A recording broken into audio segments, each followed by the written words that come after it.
अस्पृश्य समजल्या जाणाऱ्या ह्या माणसाला स्वतः देवाने दर्शन दिले। नंदनार हा तामिळनाडूतील गरीब शेतमजूर होता। त्याचा जन्म दलित समाजात झाल्यामुळे त्याला मंदिरात प्रवेश तर दूरच पण मंदिरातील पायऱ्याजवळही येऊ दिलं जात नव्हतं। नंदनार हा दिवसभर काम करायचा आणि रात्रीच्या वेळी महादेवांचा जप करायचा। पण एके दिवशी त्याला राहवलं नाही आणि त्याने त्याच्या मालकाकडे सुट्टी मागितली चिदंबरम नटराज मंदिरामध्ये जाण्यासाठी। पण त्याचा मालक खूप निर्दयी होता। तो म्हणाला, तू जर एका दिवसामध्ये 40 एकर शेत नांगरशील तर सुट्टी घे। एकट्याला हे शक्य नव्हतं आणि नंदनार हताश होऊन त्याच्या घरी गेला आणि रात्री आपल्या नशिबाला दोष देत देत झोपी गेला। आणि दुसऱ्या दिवशी सकाळी जोरजोरात दरवाजा वाजत नंदनारचा मालक त्याच्या समोर उभा होता आणि आश्चर्याने त्याला विचारला की एका रात्रीमध्ये 40 एकर शेत तू कसं नांगरलं? नंदनार सुद्धा चकित झाला आणि त्यावर त्याच्या मालकाने सुद्धा त्याला सुट्टी देखील दिली। नंदनार घाईगडबडीने महादेवांच्या मंदिराकडे गेला। तो तिथे पोहोचला पण त्याला आतमध्ये प्रवेश नव्हता।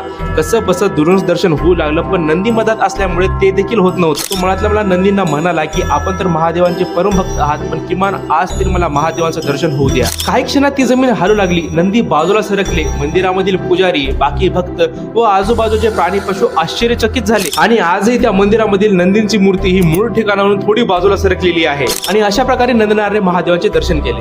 ह्यावरून आपल्याला असं लक्षात येते की देवांना प्रत्येक भक्त प्रिय आहे, ते कोणामध्येही भेदभाव करत नाही। बाकी मित्रांनो, जर तुम्हाला अध्यात्म, इतिहास आणि गुढगाथांची आवड असेल तर ऐरावत वार्ता नक्की सबस्क्राईब आणि फॉलो करा आणि जाता जाता कमेंट मध्ये हर हर महादेव लिहिल्याशिवाय जाऊ नका।